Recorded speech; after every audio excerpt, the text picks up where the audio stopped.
welcome to my hood. All right.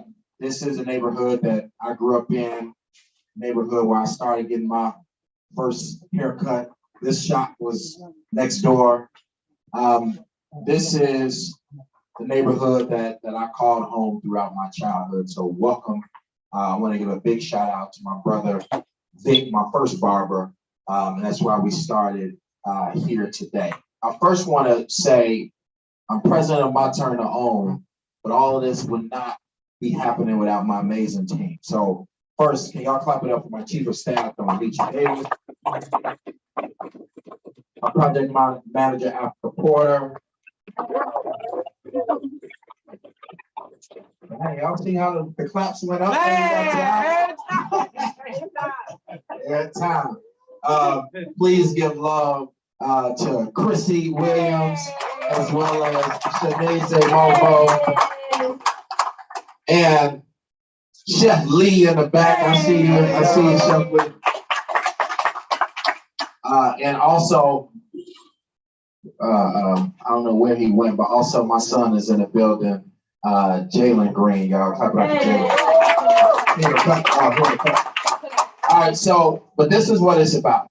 What we've seen with having a housing counseling agency and getting folks into homes is that, you know, out of the 4 or 5 million we've done over the last few months in mortgages, only one of them, wasn't one, right?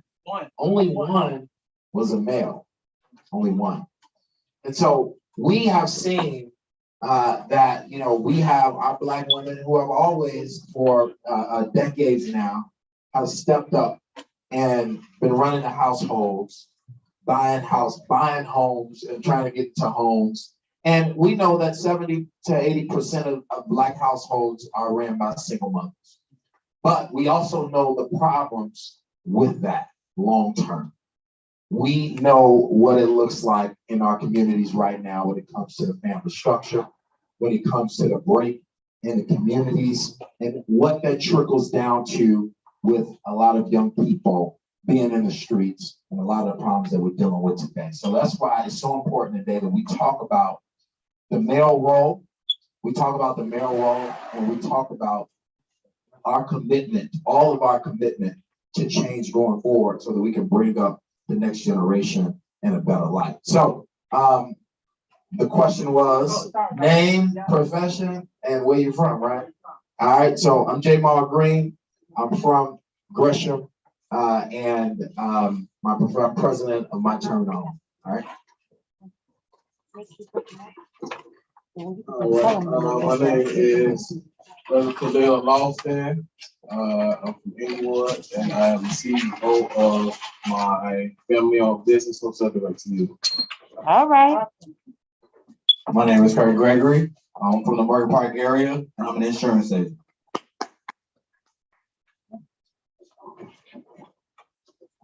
My name is Darrell Phillips, and I'm retired from Chicago Public School as an administrator, also a minister in the community from the north side, west side. We did a universal kind of a situation.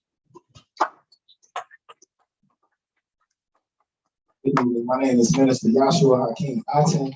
I am the Vice President of the United Black American Progress Association and also a member of the original Men in Black.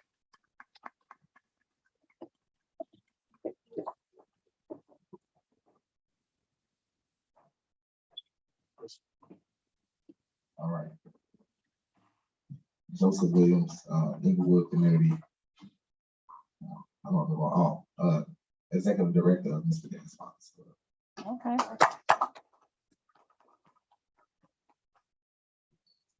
Finance Collier from the west side, East Garfield, Austin community, and I'm a realtor by trade. Okay. We got 2 more playlists here that's supposed to be on the panel. Come on up. And we're gonna get started right away.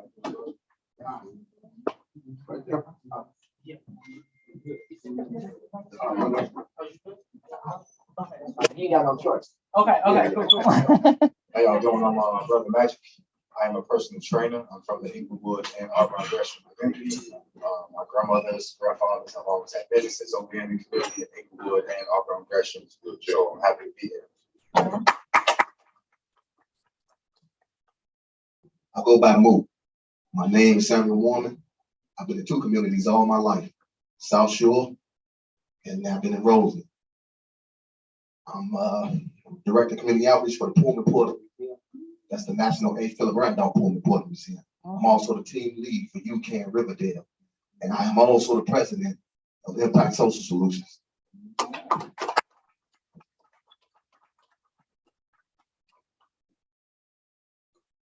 It's good to be among y'all. My name is Tony Manu Flow, also Antonio Manu is my birth name, put it a little closer to me, I understand. I'm a member of the Original Men in Black, a member of the ABJ Tribe, still a member of Let Your Run Spy Creativity, and I'm just a community member looking to build. Okay.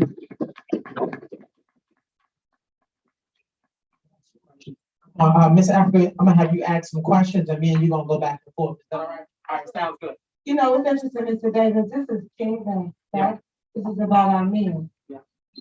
So I really would like for you to take this over seriously. This is about our brothers and sisters. And I think it's important as sisters and women, we have to know who, right? So I don't mind, you know, going back and forth, but it's really for our brothers to be brothers. Yeah. But because I work for the company, I have to be here. I'm so proud to be here in this moment.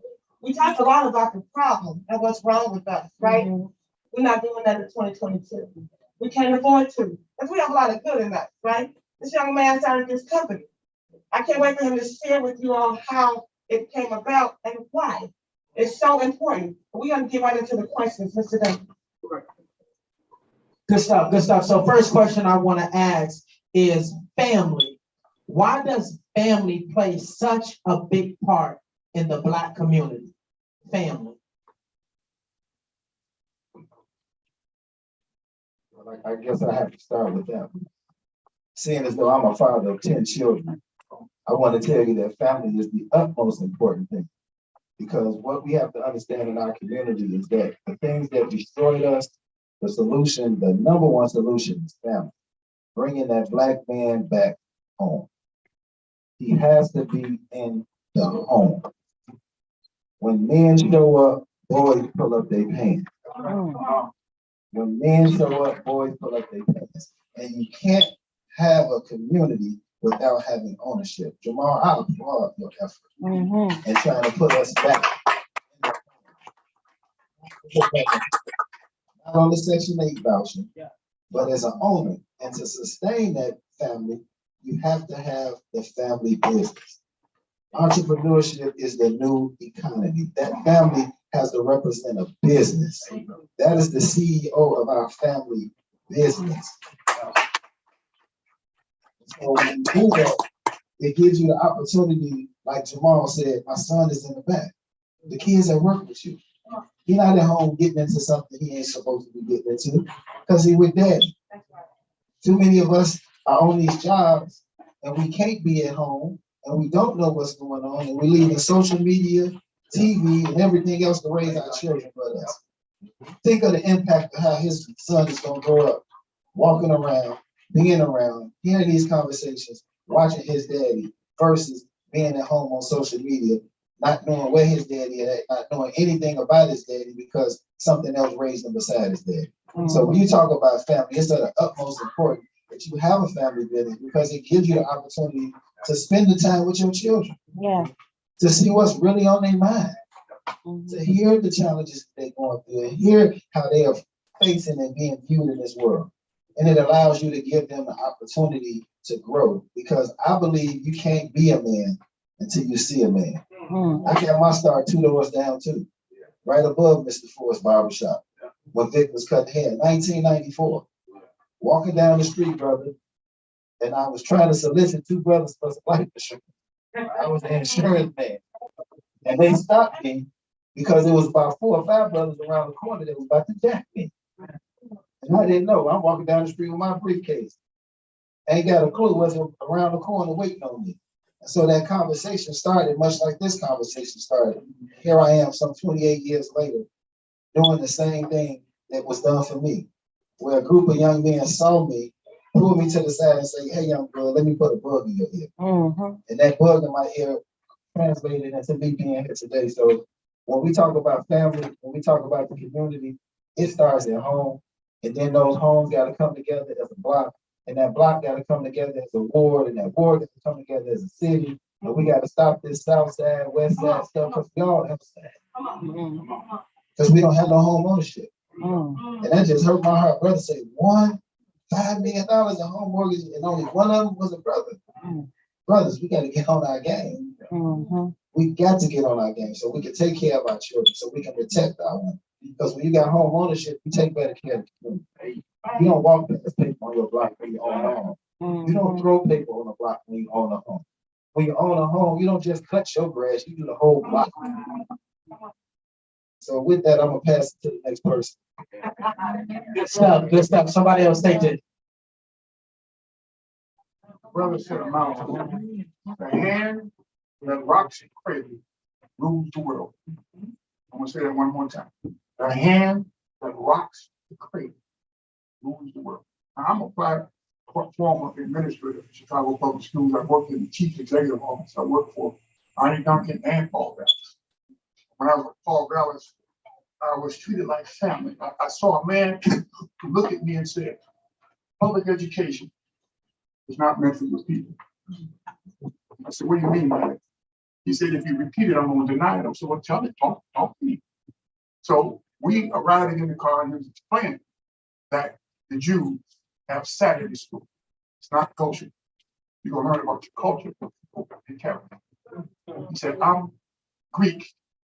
We have Saturday school all day from 9 to 5. It's non-negotiable. You're going to learn about your people. You're going to learn to read it, write it, communicate. Then you go home and you go through the little town. I went to a Jewish high school on the north side called Barbershop back in the day. We were doing permissive transfer. They permitted us to drive and travel and get part of that education.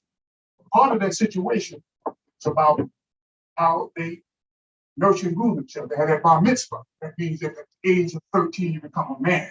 Through that manhood, you become part of the family business. So one guy, his name was Gertrude. Gertrude was a good friend of mine. Gertrude said, I see your brothers over there shooting penny pool, rolling dice, hustling for that lunch money. And he had a Wall Street Journal, he had a little yarmulke on the back of his head. He said, my stock just popped 20%. So what are you talking about? I said, well, this is the Wall Street Journal. We have a club. And in this club, our families get together and we invest. He said, now, my father was into the trades and goods. And you see that guy over there? That's Spreckman. His father's into the diamond trade. He said, when he became a manhood of 13, he inherited 10% of the family business. So they're training them as children. The hand that rocks the cradle rules the world. To this day, Gertrude sits on these stock exchanges in England, London. Man's a multimillionaire. A couple other guys that I played basketball with, we watch their families and we go over and we break bread with them and we sit there, we had to learn about their culture, their food, things of that nature. And they stayed focused on the traditions. You know, one may be a diamond merchant, one might be into real estate, one might be into banking. So they understand because they've been trained from the time they come out of the womb how to make this thing work. So as men, particularly as Black men, we have to learn and teach our young people, especially our young men, what it is to be a man, other than to go out here and try to lay down with these ladies. That's not what it's about. So we, as men, we have an awesome responsibility. And I'm just so honored and glad to be here to share. You know, I had some great mentors. I remember as a young man, at 10 years of age, I knew a gentleman by the name of Victor Johnson. Victor had did 20 years in penitentiary for robbing a gas station. No, I promise you. And he told me, he said, young man, I'm gonna tell you one thing. So there's 3 things you can be in the penitentiary: pimp, sissy, or boss. What are you? And he said, you look a little light, son. At that point, I was like 5'2", 120 pounds. He said, this ain't for you, this street life. Who you riding with? Who you riding with, young man? I thought about it and said, you know what? I come from a line of preachers. You know, I was raised in the church. As a matter of fact, Clay Evans is my cousin, so he's my second cousin. I'm an Evans by bloodline from Tennessee. His brothers, it was 7 brothers, all of them were preachers. My grandfather was a preacher. So I come from a long line of preachers. So in a sense, those big mama prayers and them big papa prayers was took me through, because I tried to ride in the street. I tried. I walked with him, and it wasn't for me. I saw how many times I escaped death because riding in the car, somebody ride by, shoot at you, bullet back to see the one across my head. I said, this is the kind of life I want. I ain't riding this way no more. So I decided to turn my life around. So just let you know, a brother like me, it is no secret what God can do. But I come from the hood just like everybody. I'm a West Sider, so like, excuse me. But at the same time, I learned from some good people. As a matter of fact, Africa's father was one of my mentors when I was in seminary. That man turned my world all the way around. He showed me who I was as a man, as a black man, and our contribution. That man was so heavy. He would have a sermon going on, and this is a white institution. You got to understand that. This man has white folks shout. You understand what I'm saying? Some hardcore conservative white folks. Our daddy was a savior to me. So he helped me as a man understanding what a man is and then seeing how he raised his children. So as being men, we have an awesome responsibility. We have so much creativity. We have so much of what it protects. And like I said, we're standing on the promised land. And God said he'll never leave you alone. But you got to understand which God you gonna serve. Good stuff, good stuff, good stuff. Listen, I'm gonna keep it going. I'm gonna give it to you, Mr. Green, if you don't mind. But before I do, we got a wealth of knowledge. I could listen to you all day long because you don't get this every day.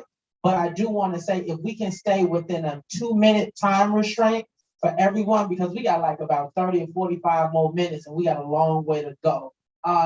You can talk all day if you want to. I just want to throw that out there. People trying not to get pink slips. I said she only here because she getting Pink slips and right up. pink slips are right up. Don't start. Need a right up, Kim. I took the stamp right. Now, let me say this.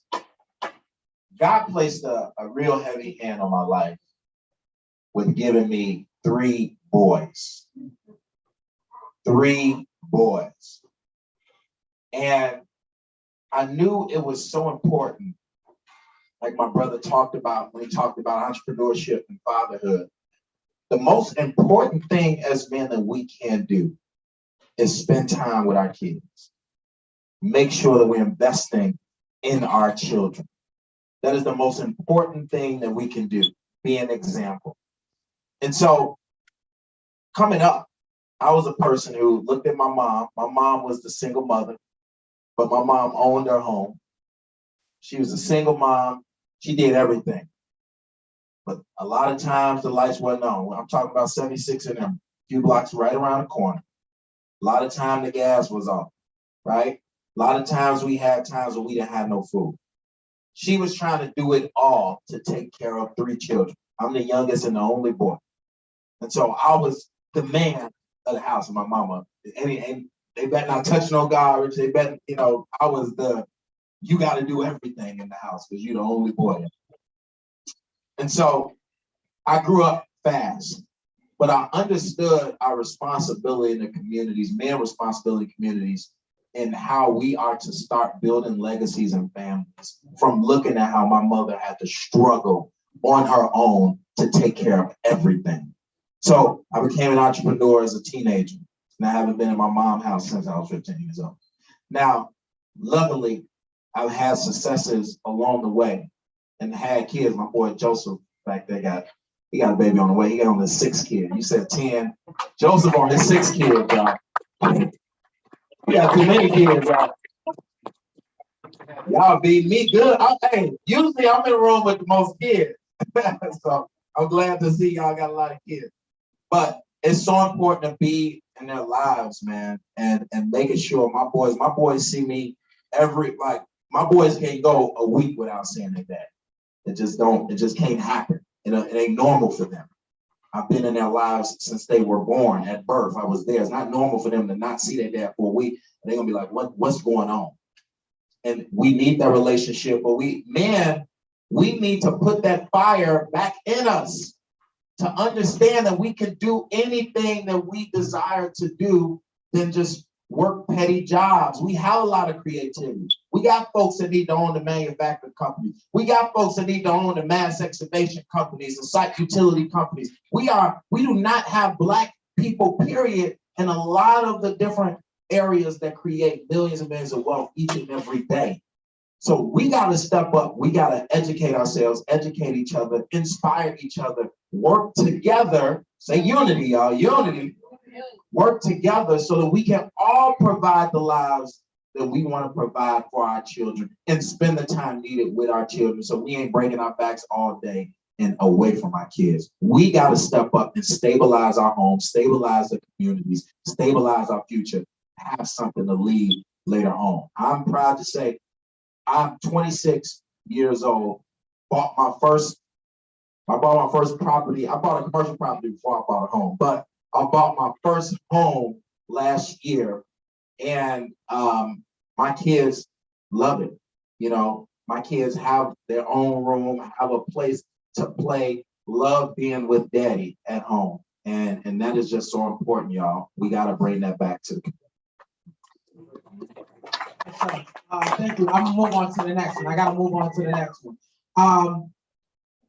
What's the mindset? Define the mindset of a man. How does it affect your conversation and how does it affect your actions? Define the mindset of a man. How does it affect your conversations and how does it affect your actions? Can I come to you and then come right to you? All right. Go ahead.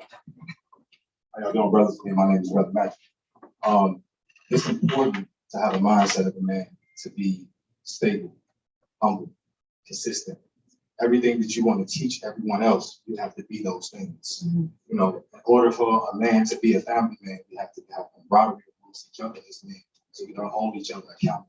You know, you can't walk like a man and talk like a man. Like he said, you don't know. Sometimes a man didn't have a man in his life. He becomes 30, and as the brother next to him who's 40, he can teach him some things. He has to be willing to learn. So we have to have camaraderie, with God.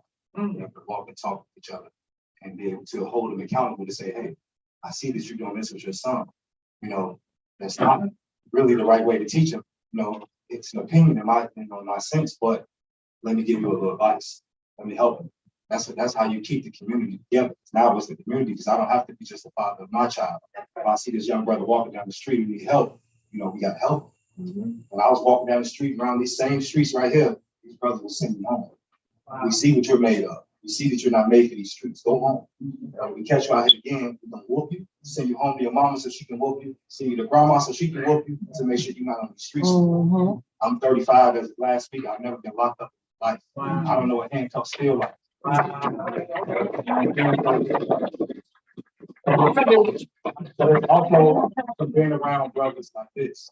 You know, I sat when I was young, 5 years old, listened to my grandfather's partners. They sat and talked about real stuff. You know, I listened. I didn't just talk, but I listened. We have to get the youth back to listening, because they want to talk and think they know already, but we also have to find a way to accept what they're saying too.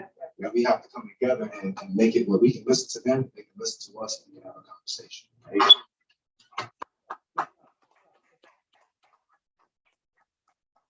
I think being a man, for one, being determined, thinking outside the box, hold yourself accountable. Because a lot of people say, you know, you want to be able to point to the person down the street. You got to be able to help yourself. You got to be able to look at yourself in the mirror and be like, you know, I'm doing this wrong. I need to do this better. So sometimes, you know, it's okay to be at a point, but point the finger at yourself. Sometimes we always point the finger at other people. We never looking at ourselves. That's all I want to say. That's what it means to be a man to me.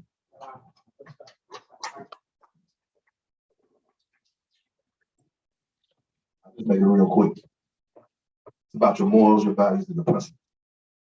It's what a man is about.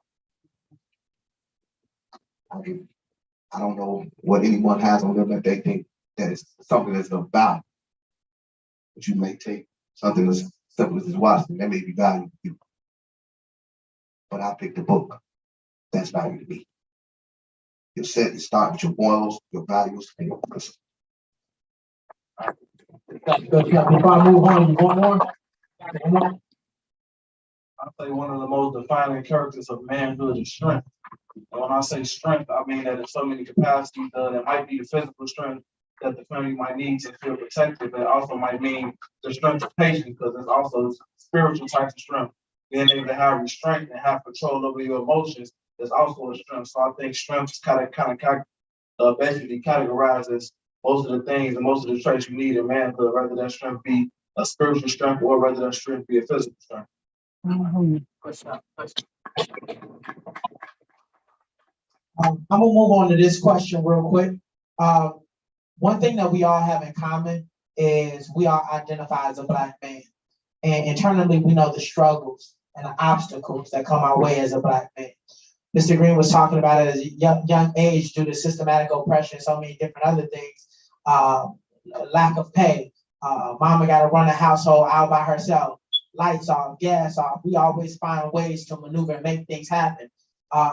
Uncle did this or auntie did that.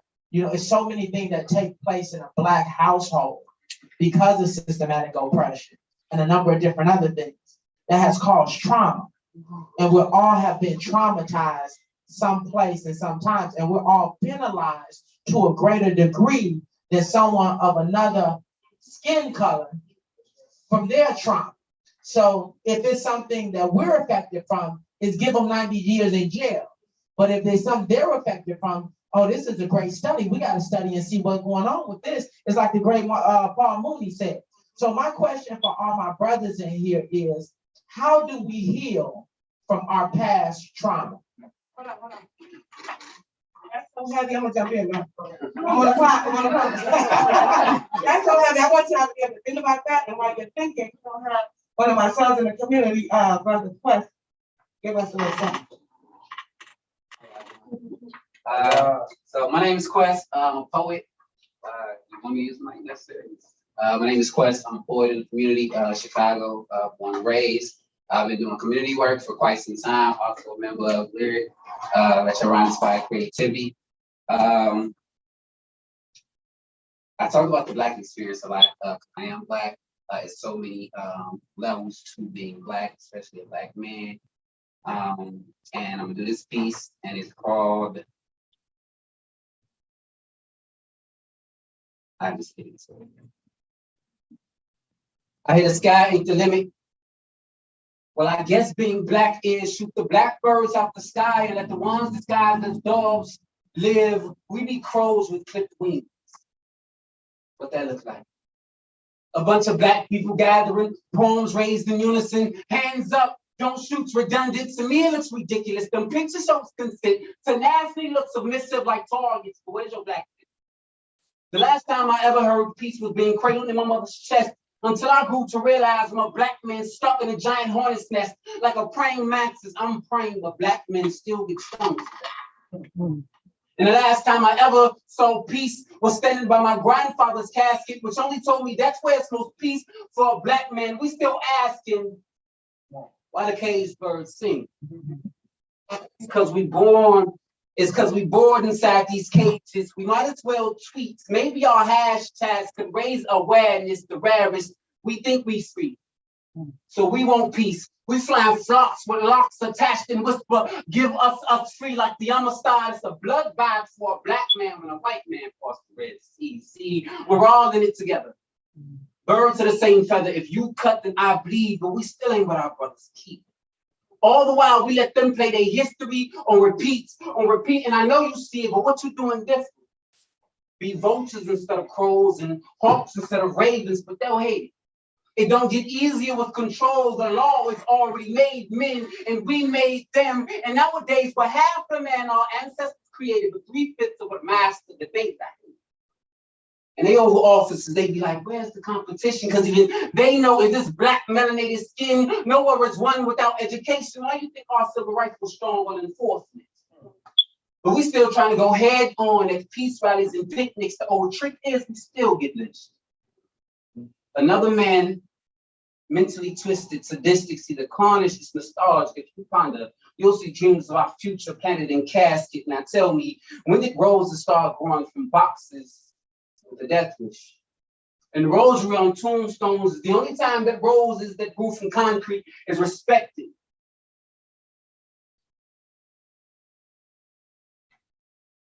Emmett Till wasn't the first, and Michael Brown wasn't the last kid. Wow.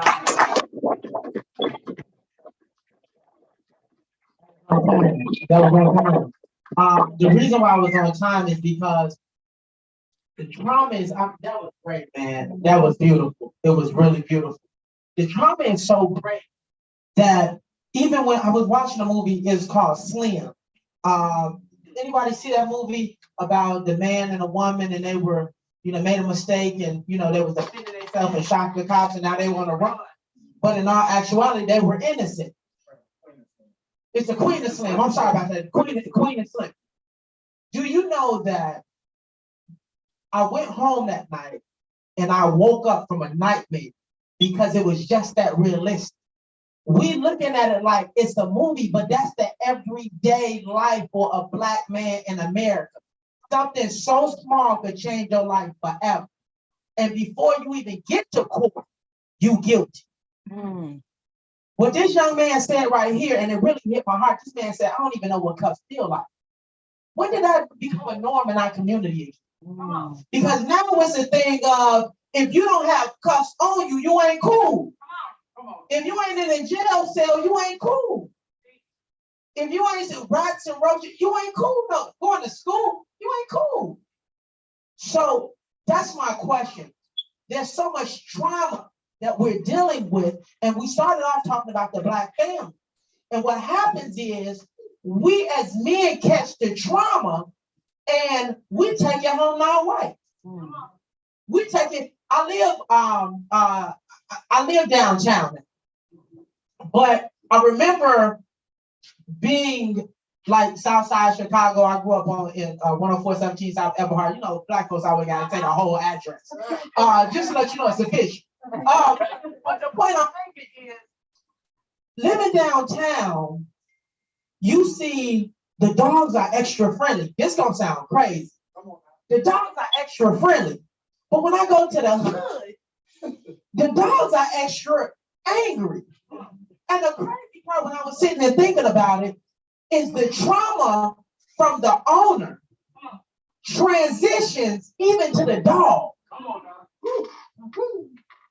So in the hood, you own a dog, and the dog can feel the aggression from its owner and the rocky lifestyle from its owner, and even the dog is affected.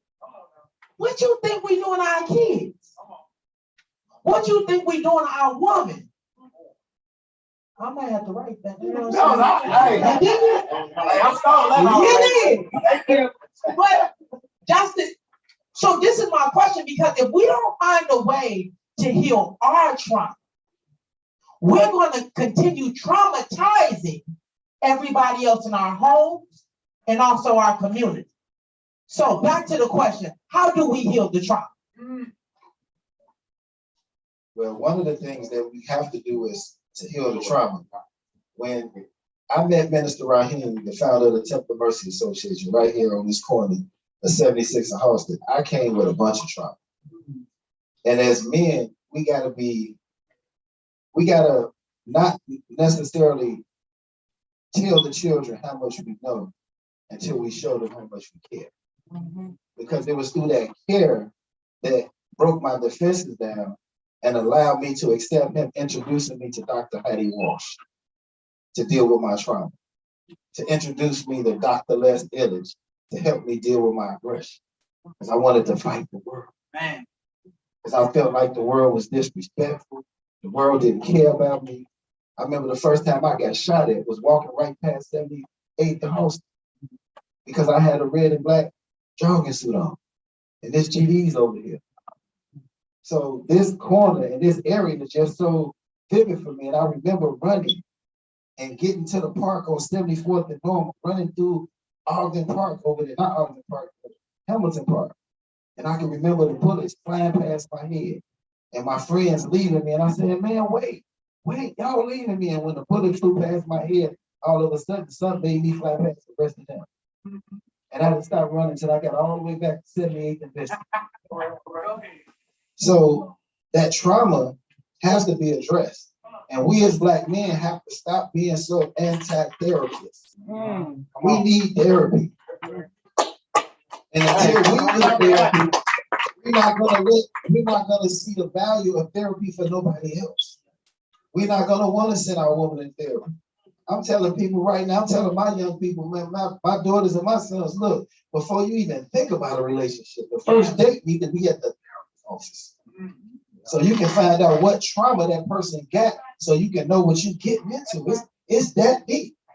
You know, as a father, you know, we want to check the guy, see if he got a background, see if he sold drugs, see if he been to jail. No, I want to know if you've been to a therapist, brother. Who's your family therapist? You ain't got one, baby, run away from that one. He never had no therapist. Because all of us have been traumatized on some level, on some degree, in some shape, form, or fashion. So we got to embrace therapy. We got to go talk to somebody. And as men, we got to build a team of other men to deal with our children. Because when my son don't want to listen to me no more, because he found out what I did to his mama 20 years ago, and now my credibility is shot, who gonna raise him in? I gotta be his cause and all and say, man, go get your nephew, man. He tripping, he ain't listening to me. He found out about my infidelity, my this, my that. And so now he traumatized by that because he think I did his mama wrong. Jamal, can you get my son? So those are things that's real in our community. And until we address those things on the front and just know that that's what's going on, you got to build a team sport, man. Everybody building teams, but we want to just be the only one. We can't be the only one, man. We got to get behind this U-turn program and help our young men get into entrepreneurship, start making $100,000 a year so they can own a home. So not just getting a home, but keep it. Because ain't nothing like getting a home, like you say, and then the lights off this month, gas off the next month. All of us have experienced that with a single mom. And women, I love them to death, man, but they not built to do this forever. Not forever. And it's a shame that most of them don't even see the value in us no more, man. They think we're not even a necessity no more. We ain't even a want. I know it's our fault. We dropped the ball, brothers. We got to get back on it. They don't even think they need us anymore. In a world with all these drive-by shootings, 1,000 kids a year getting killed, and they don't think they need no protection. They got it. So we got to get back on our post. Our community needs us.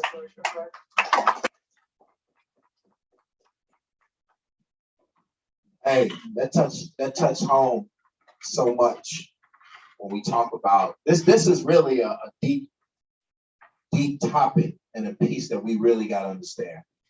And I want to reiterate one more time the importance of therapy. I see a therapist once a week because of the traumas that I dealt with growing up. I talked to y'all about my single mother who did everything.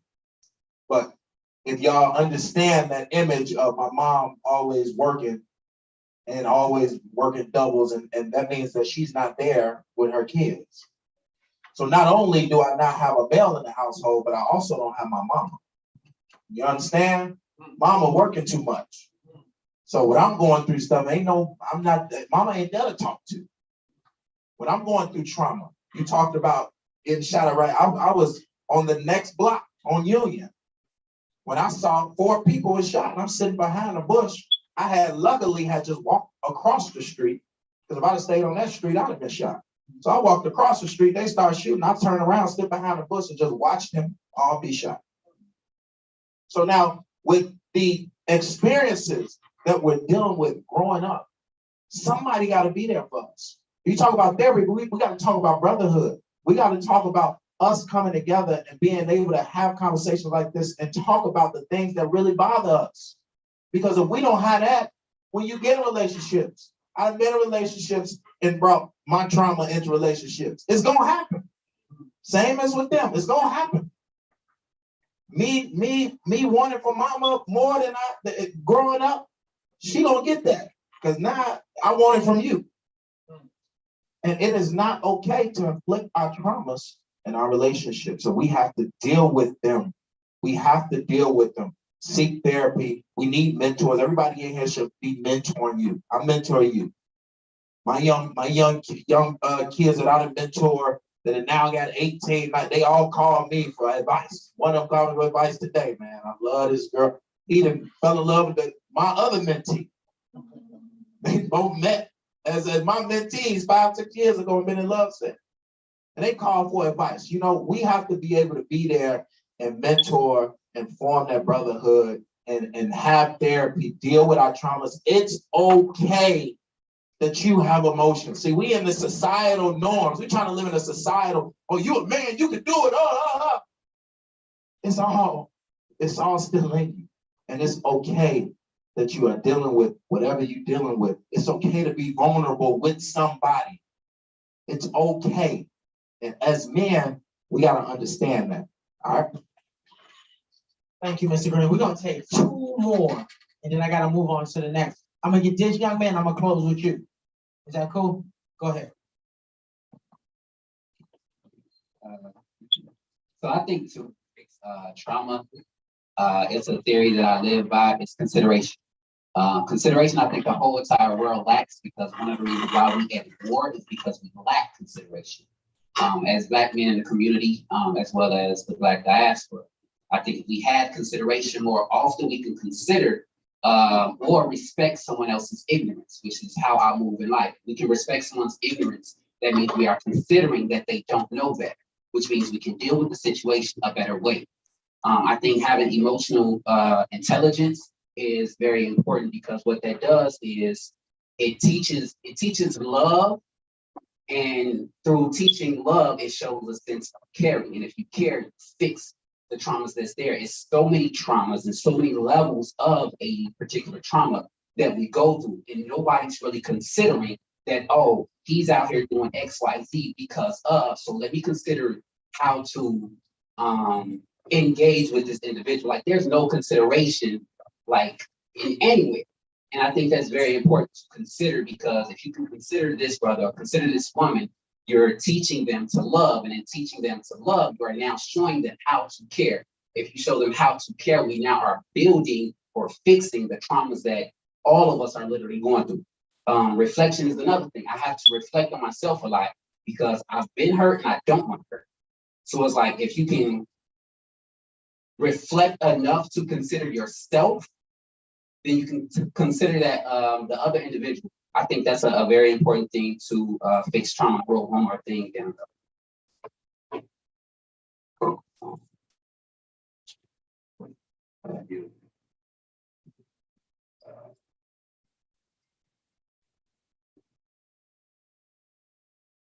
Oh, yes. And like bro said, as far as like grabbing the youth are the very important thing in life. It is not the adults, it is not the teenagers, it is the youth. They are the only ones that changes the future.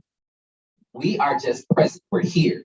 We are the navigators. I consider myself a middle child. The middle child is the translator. I deal with my elders a lot, I hang with my elders a lot. However, I have the key to the youth. The translator is necessary. The middle child is necessary to fix traumas. I think if all of us can regroup to that aspect, this is beautiful. This barbershop talk, this manly talk, this is beautiful. However, too often in my experience of growing up and being in so many rooms, it's like we only talk to like-minded people, and we never reach out to the unlike-minded people, which is why the middle child or the translator is so important. So 2 things, being a middle child, being a translator, getting back to the youth and the elders, that connection is very important.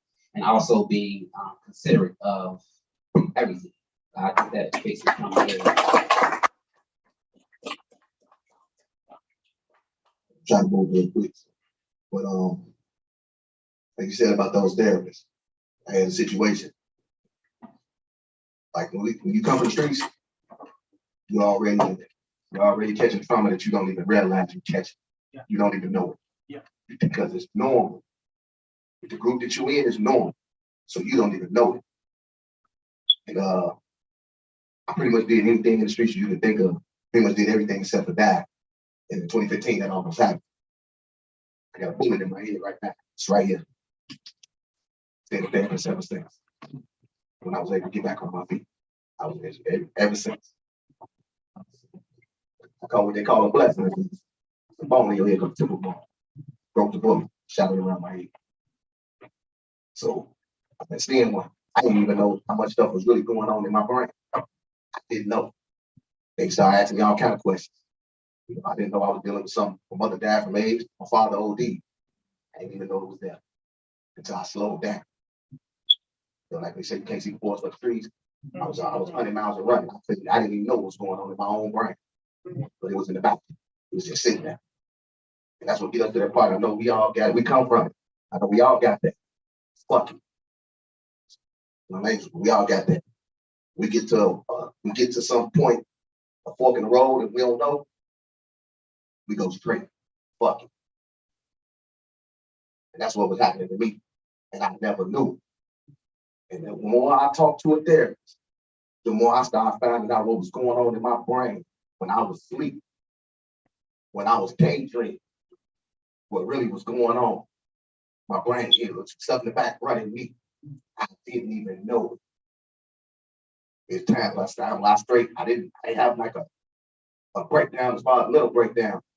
I talked to the point to where it just flowed. It's flowing. It's flowing. I think I lose every ounce of liquid in my body because I didn't even know it was there. And after that, it was like, when they take me a little way, it started from there. Remember when you fell and you scraped it, they said, get up, it don't hurt. Yes, it did. Yes, it did. Yeah. When you was playing basketball, they said, it don't hurt if you ain't bleeding. Yes, it did. It did. And you keeping it inside, you hold it, and that's what make you burst. Even on what they call displaced anger, on somebody that don't have nothing to do with going on in your life or your day. That's what happens to you. And I didn't know I was doing it until somebody told me that's what I was doing. I recognized it because I was open up to them in the therapy to listen. And then I stopped taking stuff so personal. I stopped doing it. You think this, you think that. They ain't thinking nothing about me. They don't know me. And I stopped. And I was like, no, I ain't taking it personal. I always get that in my head. I start my day with that. I'm taking that personal, man. It just happened to be you at that time. It's not personal. And that's how I got myself. I didn't get myself straight, but talking to that therapist helped me get straight, helped me start thinking about it. Because when that first happened to me, I was riding around with a lot of artillery every day. I was on wish a motherfucker would mode. When I started talking to him, to put it down. I don't need that no more. I don't need that no more. And then other things started coming to me. The more I let that go, the more other things good came to me. That's when the first thing came to me when I got on with Craig. Somebody just came to me and asked. I said, worst thing that happened is I go back to doing what I was doing. Try. It's good. Start feeling good. Came to me again with the Pullman Porter Museum. They felt bad. I'm at where I'm at now. I went from there to there. All the way to the point I didn't even want to see that stuff no more. But it all started there.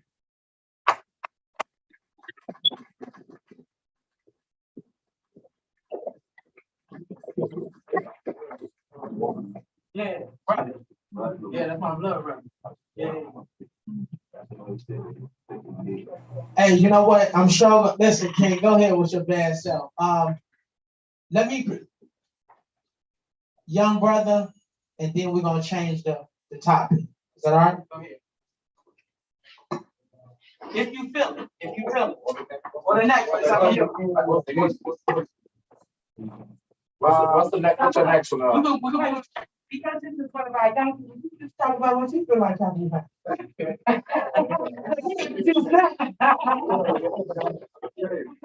It's up to you, man. We can move to the next one, whatever. I don't want to put you on the spot, but we do want to hear from everybody that we have not heard from. And then we're gonna close out soon. I don't want to keep everybody too long. The next one is I need it for the people that's married. Okay. The next one, either you married or you got a family or you've been together for a long time. What's the next?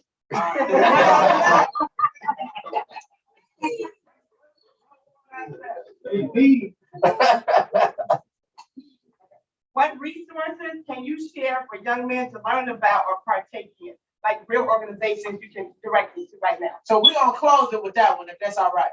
because we want to close with a solution. All right, so you want me to come back with you? No, let him keep the mic, but let him talk about, I want to hear him talk about how, because his father brought him up in the business, and now he's the CEO. He's been around him for many years, because I've been fighting his daddy many years, so I know. So, I want to know that impact of his father and, his route today, on his path today. Having leadership in the household? Yeah, his father and the impact that it had on him, where he is today. So, well, my name is Darrell again. But CEO of Wholesale Direct to You. The impact my father had on me growing up, with him hustling every day to feed the family, it really impacted me to go along the routes of being a young entrepreneur. Because I always dreamed of being an entrepreneur. I always wanted to go into business for myself. But seeing him work every day, going out, hustling, doing what he got to do to feed the family, it really impacted me because now my friends ask me, they're like, what you do now? Because they see me all in, they see me in designer clothes, they see me in Jordan. They're like, bro, what you doing? I'm like, bro, you change your life around. You don't do stuff you do in the streets. Like, I had to cut off friends that was in the streets, selling weed, hanging out with the wrong crowd, and everything. I had to cut off those types of things. You gotta do that. If you really want to go the route you say you want to go, you really gotta cut off certain friends in your life. But being around him all my life, growing up doing this since I was little, really affected me. The streets ain't the life. Entrepreneurship is life. You keep going along with that. All right. I appreciate you, Ken. I really appreciate it. I fired his daddy. I was my favorite person growing up. Okay, got you. But you know what? You really hit home with what you said, if you don't mind me jumping on that.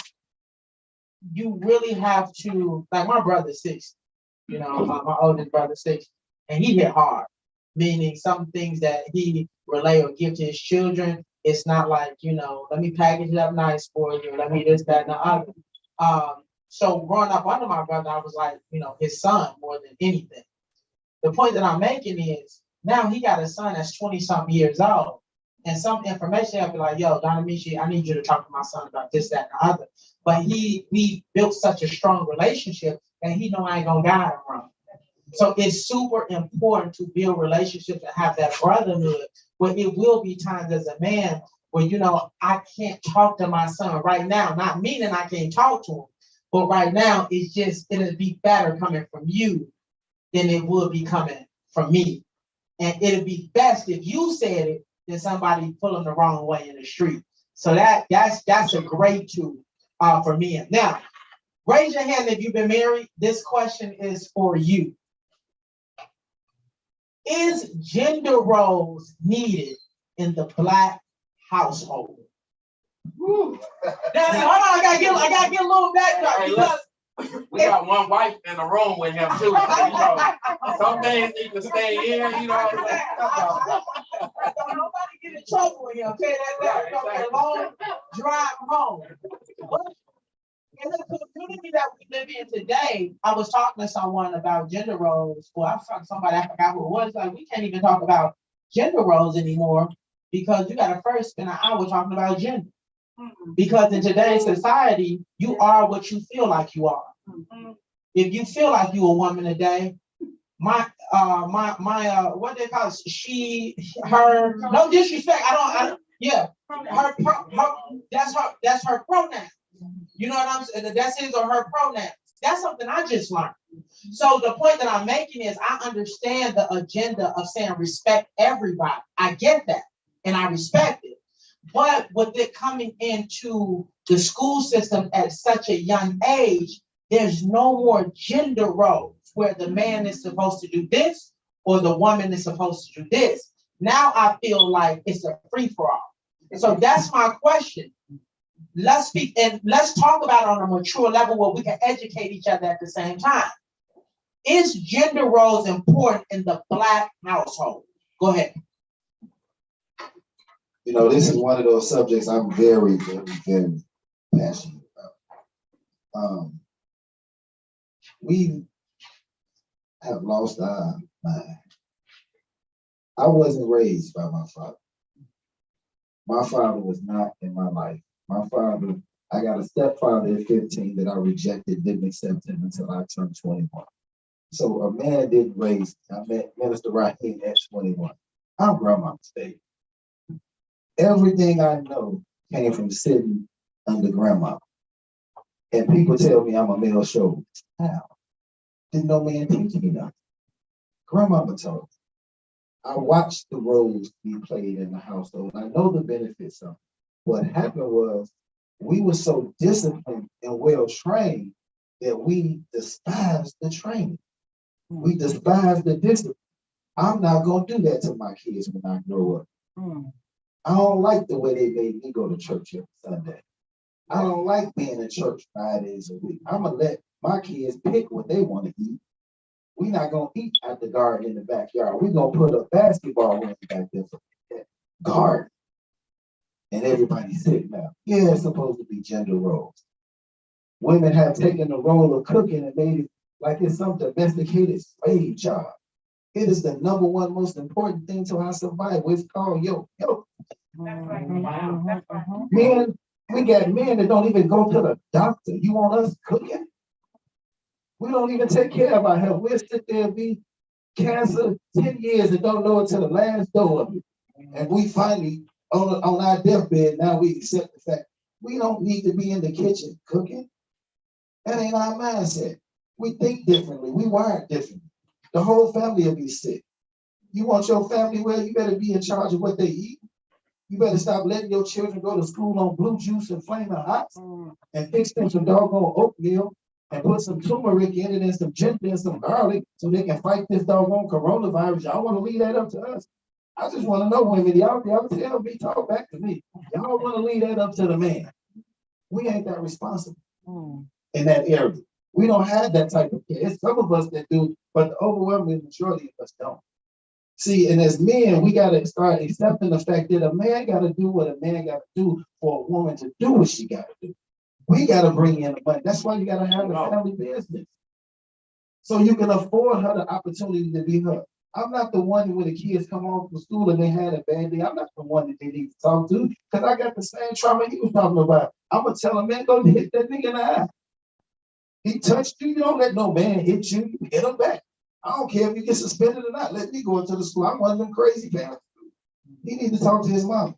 Come here, baby, what happened? And let mama put something on that. Women are so valuable, man, they don't even know it. And they want to, and I know they tired of us dropping the ball, being inconsistent. And they saying, forget it. I'm going to go get my degree. And I'm going to make an extra $15,000 before I go get a husband who make an extra $30,000. Don't even add up. That's how valueless we become in our community. So when we talk about this meeting and this barbershop talk among me, man, we got to be on it. We got to teach these young people how to make $100,000 a year. Because that's how much it costs to live in Chicago. And he got to be taught how to save $20,000 of that. And then he got to be taught how to go see his brother and get $1 million insurance policy while he's 18. Because it's about $1,000 a year. Instead of waiting till something happens, somebody passed to go, now we want to talk about insurance, now we want to talk about retirement. We got to guide these young people. He the CEO, but I run the books. He don't even know he got a retirement account. He got a Roth IRA, he got a mutual fund, he got $1 million life. He don't even know because the business paid for it. And I got the same policy on me that the business inherits. I feel sorry for the other children that didn't want to work the business. Y'all didn't want to sell soap out the trunk. I get it. You want to go do other stuff. I get it. But Dr. Evans taught me a long time ago. He used to take my son and stand him on the table and say, for the future of this child, he should not have to grow up and look to anybody else but you to get him a job. And I took that to heart. And then I saw so many other business people who had their businesses for 20 and 30 years trying to get a child a business, and the child said, oh, I don't want that. I remember the general, he had 26 chicken restaurants in 6 states. Sent his son to accounting school because he thought he wasn't good with money. Son came out, got his accounting degree and said, "Oh, no chicken. This company offered me $60,000 a year. I don't have to get paid. I do a suit to work every day." Broke his daddy's heart. So I said, I better get him the business and let him tell me what we gonna do. He got me doing snow removal. I'm in a construction technology class. We talk about solutions. Well, we don't have a lot of focus, got a lot of potential, a lot of love. But I gotta go to construction school with him to make sure what? Get through it. That's my sacrifice. I'm 50 years old. I don't need to be carrying no bags, demolition, no buildings, all that other stuff. I had to tell the guy, man, you gotta give me a new position called safety manager or something. Because I can't be lifting these heavy bags. I'm just here to make sure he finished. But that's what we gotta do. But if I wasn't an entrepreneur, I wouldn't be in a position to do that. I'm following his dreams and goals. He wanted to be the electrician. And I'm telling all young people, I'm telling all Black men, if you got a 16-year-old in your life that you're influencing, help them go get a trade before they go to college, please. And if they don't get a trade, help them get a sales profession, get them an insurance and an investment license so they'll have a shot, or a real estate license, or an appraisal license, or a home inspection license. When you're dealing with the construction trades, it don't always have to be the head deal. There's somebody that lays out the scope of work. There's an architect. There's a developer who comes in. There's all kind of trades and jobs and opportunities for our young people. We just got to get in it with them so that we can see them through. And so when we do that, we're able to get those solutions. Genesis Construction by David Muhammad over there at the Nation of Islam, man, y'all ain't seen them on the street. A lot of people beat them up, man, where they at? They ain't been out here with us dealing with the community and the safety and everything else. That's because every young person in the nation getting a construction trade right now. Those are the things that build the world. Each one of those professions pay $80,000 to $100,000 a year. And more than that, if you go into business for yourself. But those are the things that we got to teach our people. I told all my sons, y'all got to get a trade. How are you paying for college? I got to be hardline. You got to get a trade before you go. For you to get my dollars, you need a trade. Either a trade or an insurance and investment license. Real talk. Then go to college if you want to go, because I know most of them just want to go because they want to be a Q or one of them fraternities. They ain't even really about college. 87% of the degrees we get right now only pay $40,000 a year, and you $90,000 a day. Who's doing the math? Nobody. You can't even afford to save the $1 million that you need for retirement because your student loan, your condo, and your mortgage is 90% of your income. So how do we win? We can't have single family households no more. They're not gonna work long term. Grandmama left us a little bit of something, a little land, a little $5,000 a year, $10,000 a year, and we the only generation ain't leaving our children nothing. This man is in the world's greatest profession. But do you all know that out of all the insurance and investment professionals, only 8% of them look like us? And y'all wonder why we losing? We know more about a GoFundMe and t-shirts and names on that. We can pay $1,000 for some t-shirts, but we can't come together to make sure that premium is paid. Right, that's my job. I got you. I gotta plug my brother. It's the same as brother. That's my job. We talk about Black Lives Matter, you ain't got no damn insurance. How? 3 kids, you at the club, you popping bottles, and then the man tell you $59 a month, you look at him like he crazy. I know. So we gotta get back to being men, and like you say, holding each other accountable. I love this group right here. I beat Jamal up all the time. It ain't nothing personal. I'm just 50. You're 26, he's like my son. He ain't supposed to like me. Do y'all understand that? When I love him, why? Because I got a 19-year-old right there. And every time we talk about entrepreneurship, I say, man, you know, sell t-shirts too. You see that chest over there? Did you see him run over there? You know, me, I'm 50. Oh, man, you're a superhero. I can't be like you. But you see Jamal, don't you? He's 6. If you in your 30s, you should be mentoring in your 20s. If you're in your 20s, you should be mentoring the teens. If you're in your 40s, you need to be mentoring the 20s and the 30s. And I need to be talking to the older gentleman right here. We got to connect that back to each other. So when you get to somebody, you can understand. And we gotta know something about each other so that we can send like-minded people to like-minded people. So that they can learn what they need to learn. I beat up on Jamal all day long. That's because I love him. That's right. God just have those who we love. I beat them up, so what? I was always taught that to be a good parent, if your children like you, you ain't a good parent. That's what Bill Cosby said. I got 10 kids. I got one that liked me. Just one. But I knew what he liked. And I got in his head. I said, what do you want to do, son? Let me help you do what you want to do instead of me telling you what to do. And I changed the role. I'm your employee. I work for you. What we gonna do, son? What's the $100,000 we gonna do this season? What we gonna do in it? We gonna shovel snow. Like, oh, why I asked that question? I hate snow. I hate the cold. And I told this boy what he want to do. Now he got me driving around doing snow. But it's okay because that's my future. So let's get right by our children. Let's build these things. Father's Day Club on that love Joseph too. You know why I love y'all too? Because when he don't listen to me no more, guess who's gonna get the phone call? Joseph, Jamal, go get your nephew. Y'all here, wow. He not listening to me no more. That girl that turned him out.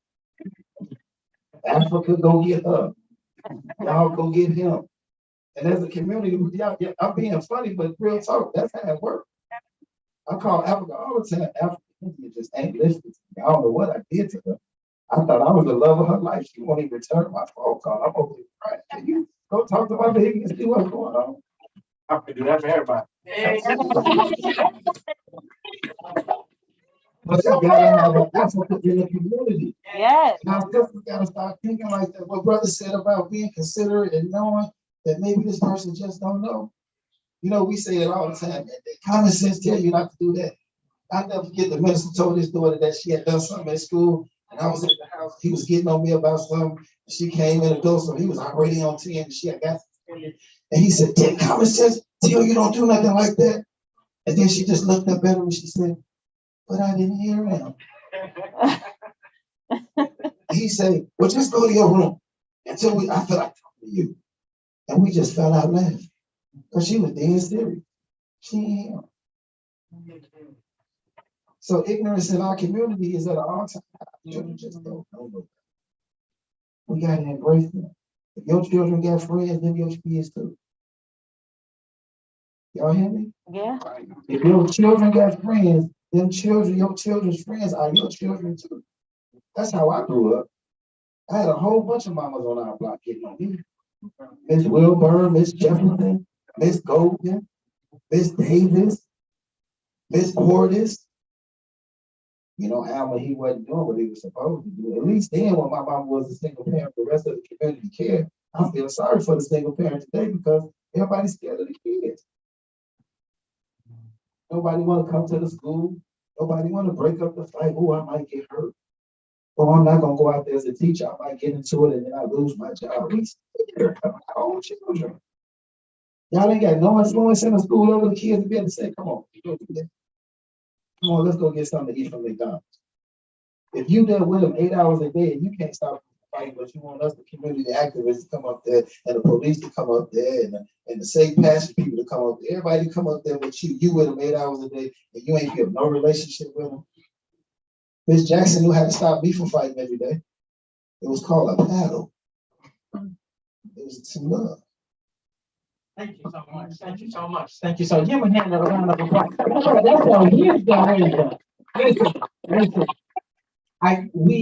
I'm sorry. I just have to say it. I apologize. I have to close this. I have to.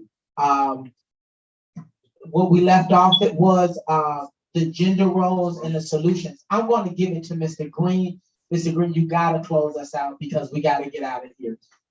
We're done at 7. It's almost 7:30. He never really got to talk. We need his 30 seconds. Right. You need 30.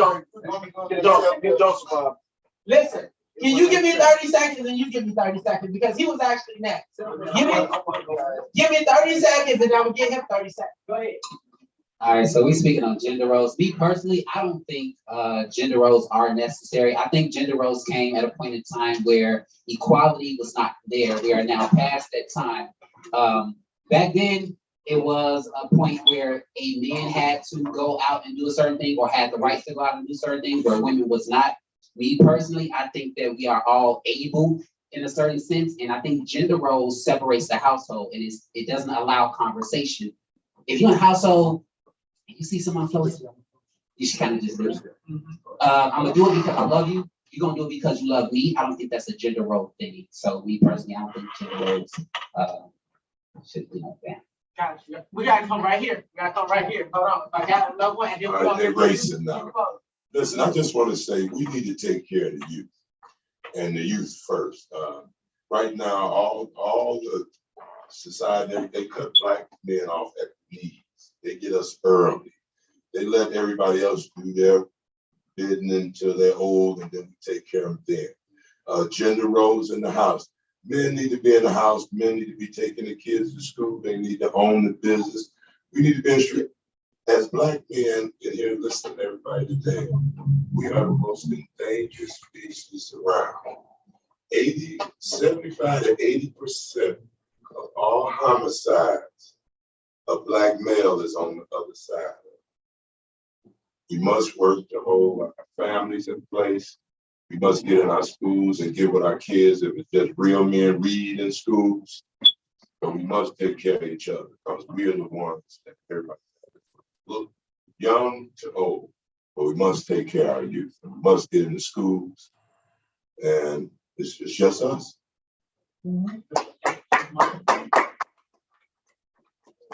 I love listening to the mouth.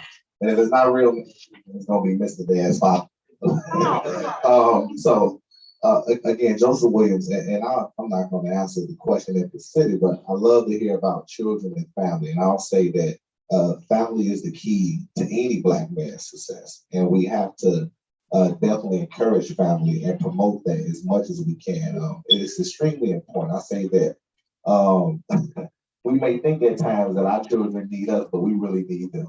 And I say that because of so many reasons, but our babies help us grow as men. And I don't know if you're an involved father, you're an involved man in your kid's life, you'll realize how your children will make you do so many things. My children, just 4-5 years ago, I woke up and looked at them in the bed and said, that was cigarettes. Just threw the whole box away, you know? So you'd be surprised what your children will do to help you grow in life.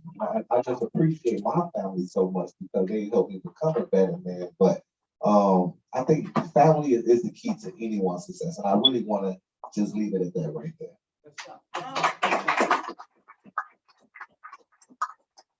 They also help you ease some of your traumas too. And, you know, my kids, you know, when you just sit down and each one of my kids, all 3 of my kids, they all have a piece of me and a different piece of me. Each one of them, they all got different personality, different piece of me. And today I was with Jalen back there, Jalen Green back there, and we were playing Soul Calibur, and I kept beating him, and he started crying and being a sore loser. I was like, dang, that was me when I was in. But I didn't relent. I ain't let him win. I kept moving on. You know what I'm saying? Look, I'm a dad. You thought I was gonna let him win, didn't you? No. He got one in, and after that, it was over with. But no, that's just important, man. And I got up and made him a piece of rolls. So we kicked him. Made him feel better, man.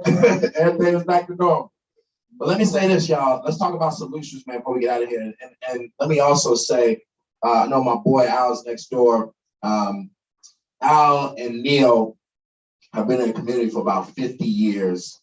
And Neil just passed last about 2 weeks, a week or 2 ago, who actually owns these buildings. They've been in the community since all my life. So we just blessed to how they blessed. He's like, I'm gonna bring y'all the keys. Y'all stay there how long y'all want. So they are investing in the community. So I just want to thank them. Can we just clap it up for them big? And let's talk about solutions. Our solution at My Turner Own our solution, My Turn to Own, is we're gonna help you get in a home. So if you don't own a home, that's what we're gonna help you do. So you gonna come in, one of my counselors, go check your credit, go look at your financials, everything that's going on with you, and get you prepared. And once you are prepared, we're gonna take you through our financial institution and get you into a home. Okay, so that's number one. So everybody in here, anybody in here that's not owning a home, make sure you're signed up with us tonight so that we can make sure that you own a home. Number two, what I want to see out of today is I want to invest in my brother's nonprofit back there, Joseph Williams. And Joseph Williams' nonprofit is Mr. Dad's Father Club. And I'm only going to say I'm investing in it because I would steal it, but you're my brother.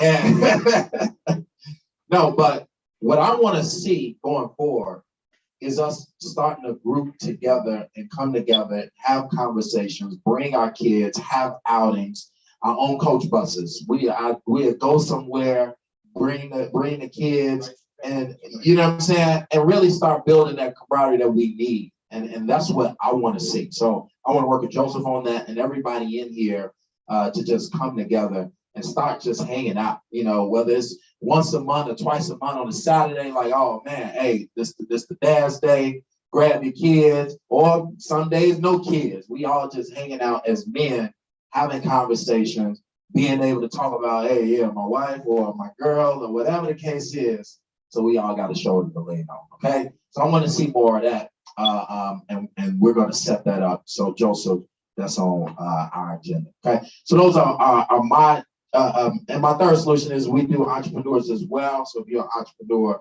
we do help folks build their businesses, and you know that's so important. Everybody talks about entrepreneurship is our key. And I say right now, we so far at the bottom that we need entrepreneurship. We need entrepreneurship. We ain't going out trying to beg for small jobs. It's not going to help us. We got to build these opportunities because our youth that have been failed need opportunities, and these jobs ain't willing to hire them, and they ain't even coming into communities. We got to do that. So we got to step up as men. We got to open up the barbershops and teach them how to cut. We got to open up whatever, you know, the nail salon, I own the nail salon. We got to open up the nail salon, whatever the case is. And we got to create our own these opportunities for the next generation of young people, y'all. So those are my few solutions, and we're going to go around. Everybody got 30 seconds on a solution and plug yourself. You need to plug yourself, insurance, whatever. All right, you know, my name is Kurt, Agent K on Instagram. My solution is, you know, just dream for one. You know, close your eyes and imagine what you see in yourself. And when you wake up and open your eyes, just go get it. Every day, you know, it's no excuses. Just go out there and get it and just chase your dream. That'll be the best solution I have.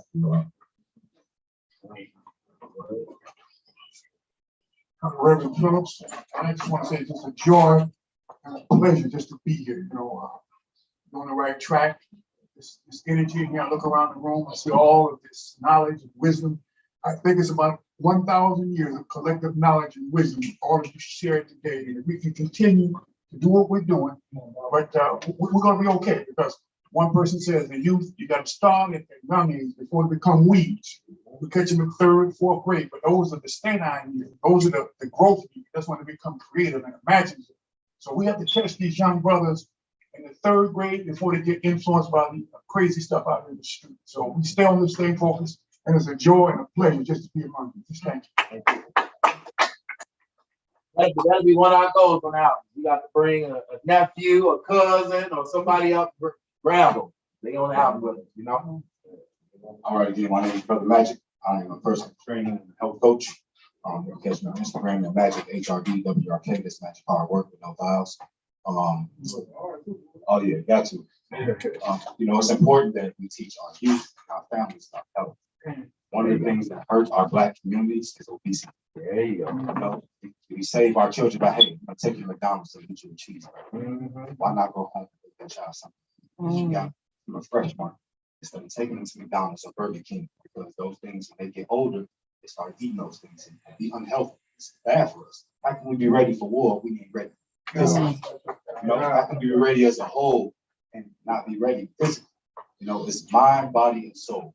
Your mind will not be complete cannot be stable if your body is. It was all the process. So I'm dealing about any help, health things that Okay. My solution would be, if you don't belong to somebody's organization, you need to belong to the organization. When we went to the Million Man March in 1995, Minister Farrakhan asked that everybody would go back and join some men's group, whether it's a lodge, whether it's a temple, whether it's the church, some men's group, so that you don't have to be an individual in this thing called life. So if you don't have an organization, you can join the Original Men in Black. We will be happy to have you. We are looking for young men between the ages of 18 and 30 to go out here and mentor our young teenagers, provide safety patrols in the community. We teach entrepreneurship, how to go into business for yourself. We are like the resource for the community. So you'll see us in the street, out on the blocks, and we're here to serve the community and here to be here for the community. So that's our piece.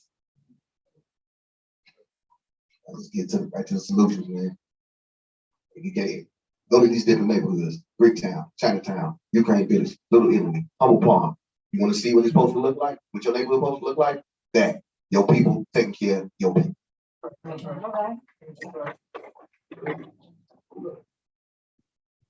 Dad or daddy to dad, pops the population, pop the pop up in mama's pot to stop our ovulation.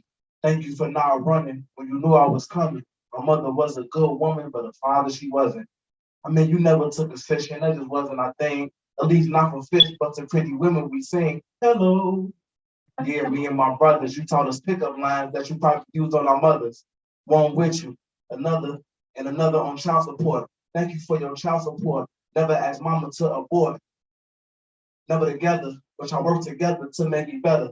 I know you're not perfect, and in this life, sometimes you're gonna mess up. And you told me how to dress and spray a little cologne. I'm the man of the house when you're gone, so take care of the home. Baba, I say, Baba, I value your value, and really don't think that I could be a man without you. Thank you, Pops. And thank you, fathers. All right, my name is Shefley, and one of my solutions is love yourself. Start with self-love. If you don't teach yourself how to love yourself, how can you teach someone else how to love you correctly? It is inappropriate if you spend one day not loving yourself.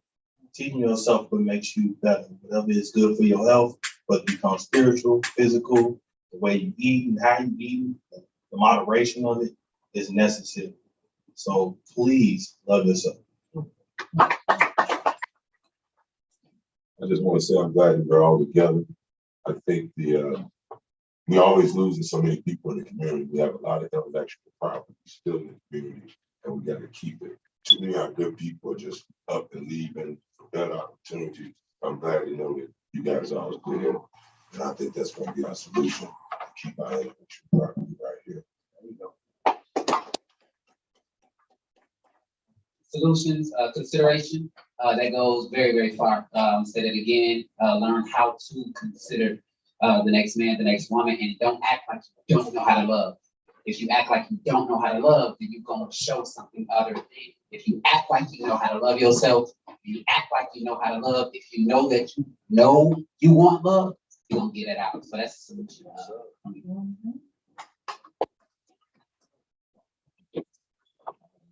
I think one solution for sure, I'm gonna say it again, is Mr. Dad's father. And the reason why I say that is because we catch children at a young age to change the mindset. So we don't have to wait till they get older. We get a chance to read books and motivate them now, teach them about being Black and what that looks like and encourage them, build the self-esteem. A lot of things I didn't have to school, we get to build them up now. So as they go into the world and they get older, they have a different mindset. So I strongly believe that our organization is going to be a part of the solution and changing what our future looks like. But also because of Dr. King Day, I cannot leave this day without quoting Dr. King with one of the famous quotes, was saying that if you can't fly, then run. And if you can't run, then walk. And if you can't walk, then crawl. But whatever you do, you got to keep moving forward. So as Black men, that's how we got to live this life. That's how we got to look at it. But no matter what, don't give up. So with that being said, I appreciate you guys with this space today.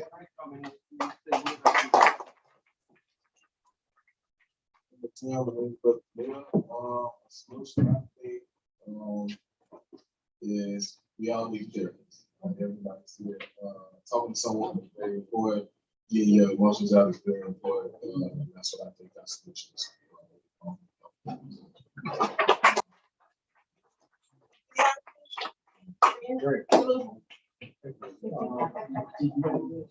Let's keep this up, fellas. Yes, Ladies. Yes, Okay. Don't fall for the gender divide. And they're about to take us out. Let's do what to do now. Okay? Let's do it. Is that everybody? No. Young man. Give us a solution. My name's Brother Joshua. I'm salesman as a wholesale expert. I say one of my solutions to be yourself. Don't try to be no one that you already not. Try to be yourself, and that's my solution. She had 2 kids in my life.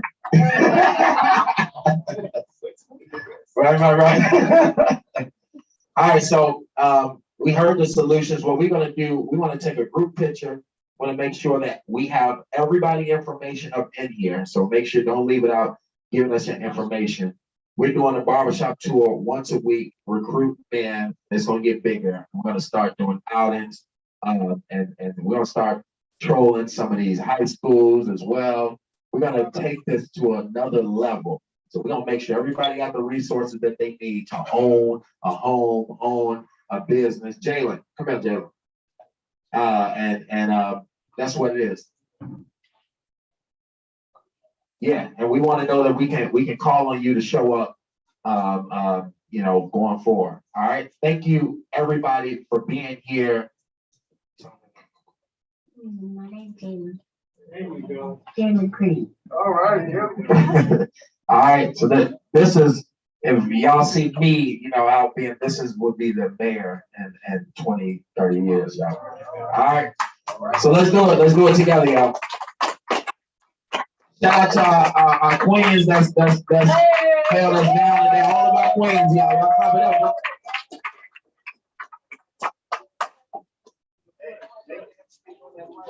Best training you can give out. That's what I'm about. Michael